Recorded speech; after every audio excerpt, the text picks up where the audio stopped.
All right, so that's all for this portion of the presentation. I have an entirely different subject. Oh, well, I'll take a couple of questions, not too many, because I've got a lot to go over. Yes. Just one question. How about that laser emulsion type setup?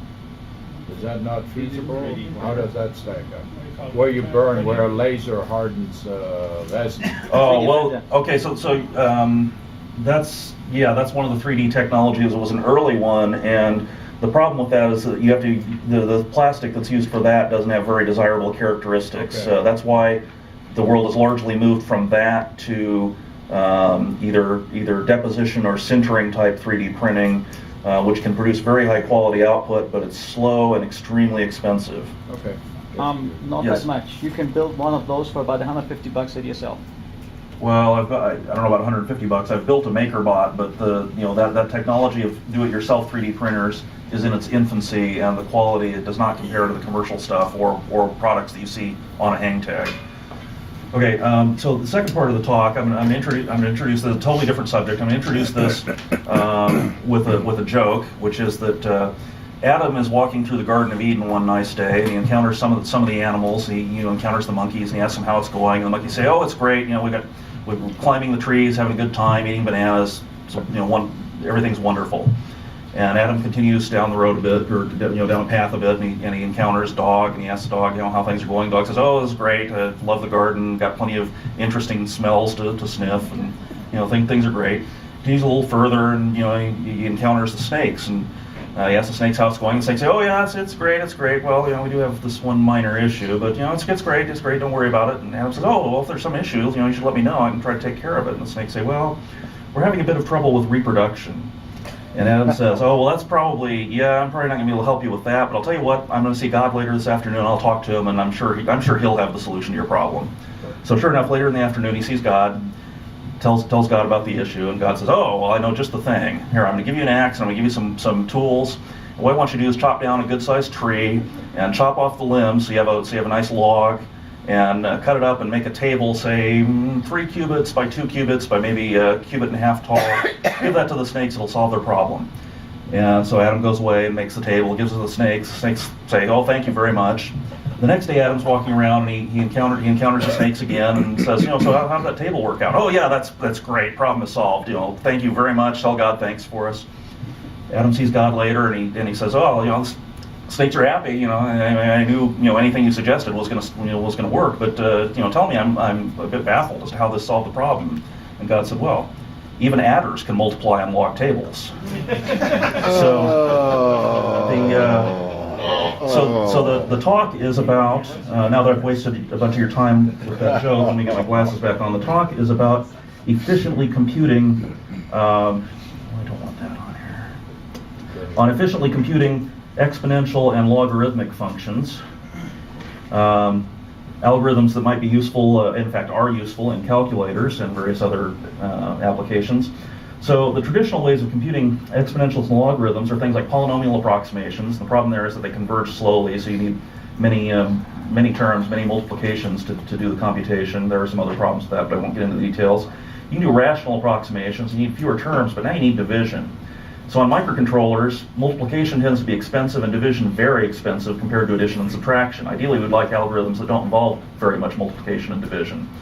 The one exception is you can multiply or divide by powers of the base that you're doing arithmetic in very inexpensively, because that only involves shifting by some number of radix positions. So I'm going to describe some exponential and logarithm algorithms for logs and exponentials with the base of e.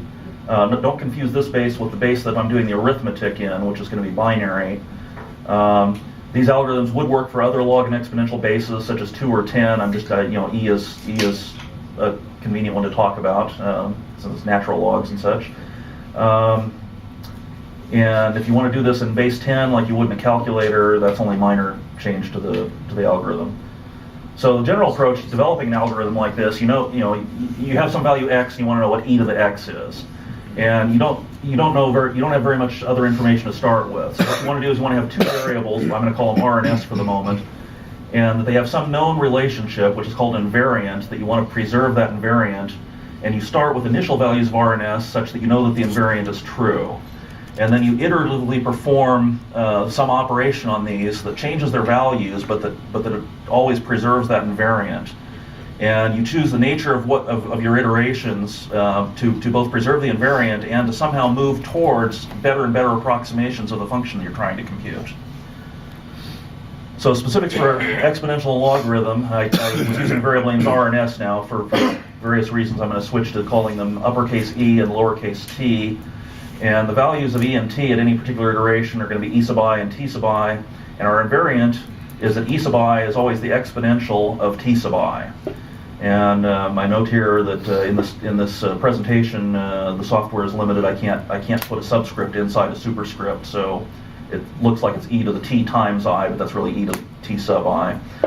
So our initial values, we know that e to the 0 is 1, so we can start with our initial value t is 0 and e is 1. And so each iteration we're going to add something to t and multiply its exponential into e, so that preserves the invariant. And the specific values that we're going to use, we're going to multiply by 1 plus 2 to the minus I and add the natural log of that to t.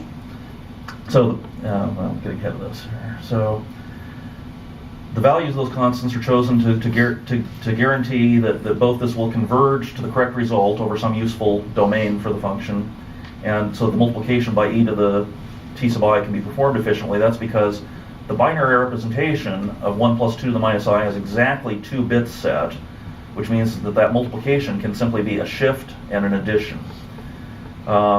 Now, on the other hand, although it's, I can just get those values of 1 plus 2 to the minus I on the fly, I need to know the logarithm of 1 plus 2 to the minus I. So what I need is a pre-computed table.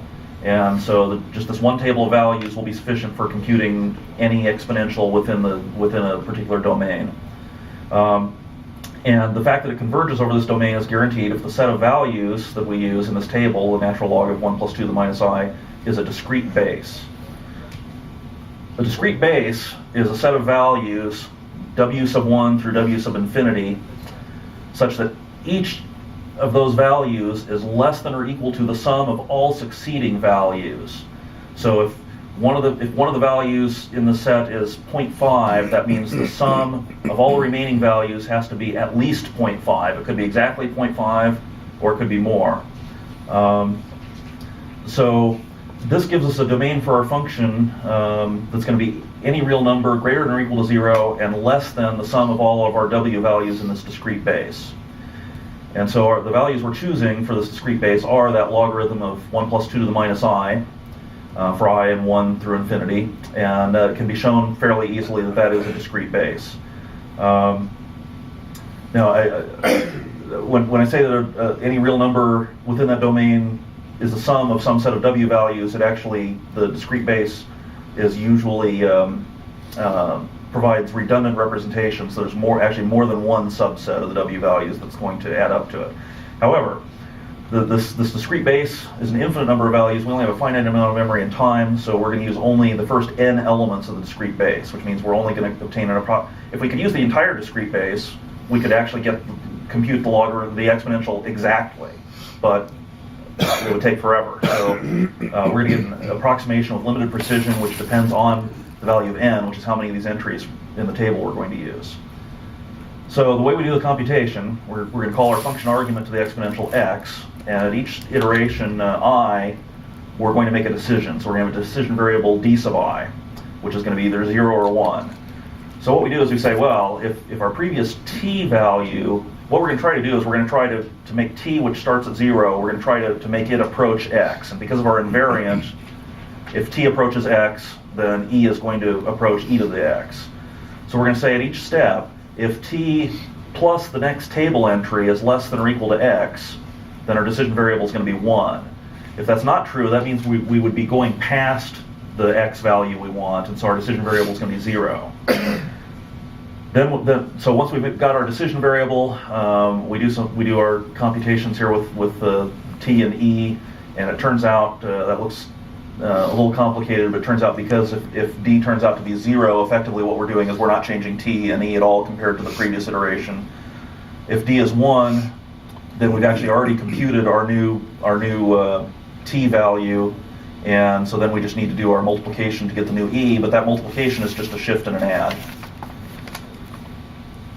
So t approaches x, so e sub I approaches e to the x. So after our iterations, e sub n is our function result, which is accurate the accuracy of our approximation. I said precision, it really should be accuracy. Depends on the value of n. And so what we do is we choose our n such that the log of 1 plus 2 to the minus n is less than our desired error bound. And so we have n constants in our table. So I'm showing an example to give you an idea of how this works. So I've got a graph of the exponential function here. Of course, when we're trying to compute this, we don't know what the graph looks like other than in general terms. But we've got a dot over here on the y-axis at x is 0, y is 1. That is our initial values for t and e, because we know that the exponential of 0 has to be 1. I've got a dot down at down along the x-axis. We're going to try to compute this for x equals 0.56. So I put a dot down there just to show where our 0.56 is, but we don't know the exponential of it yet. So for our so that's our initial values. For our first iteration, I is 1. So 1 plus 2 to the minus I is 1.5, and the logarithm of this is 0.405645. I'm not going to go through all these numbers, but it turns out that then we plot that point. So you see another point here on the graph, and we say, oh well, that actually is to the left of our x value. So our decision value is 1. So now we have our new t and e values for this iteration.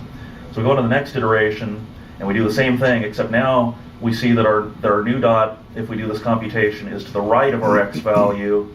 And so we say, oh well, no, our decision variable is going to be 0 because we don't want to overshoot, and so our t and our e are unchanged. And we keep doing this, so we discard that point, but the next decision is a 1, and we've gotten a little bit closer on our x-axis to our x value, and we keep doing this, and you'll see that there are several of them that the decision value is 1, several of them is 0. I'm going to put these slides online for anybody who wants to examine them more closely, but we get to a final result. And I've only shown 8 iterations here, but our final result isn't too bad. We've got 3 digits of precision here. We would need 20 iterations to actually be accurate to 6 decimal places. So how do we compute logarithms? It's almost identical. Only the way we choose the decision variable is different. So again, our function argument is going to be x. At each step, we determine a value for our decision variable. In this case, instead of looking at t to decide what our decision variable is going to be, we're going to look at e. Our actual new value, once we've computed the decision variable, our actual new values for t and e for the next iteration are computed exactly the same way they were for exponential. So in this case, our e values approach x, which means our t values approach the log of x. And so I've got a similar example here. This time the curve is a log function. We've got our point at x equals 1, y equals 0, which is because the logarithm of 1 is 0. I've also got a point over at x equals 0, y equals 0, and x equals 2.048, because that is the arbitrarily chosen function argument that I've got. And so we step through this, and a very similar thing happens. We get closer and closer to our x value.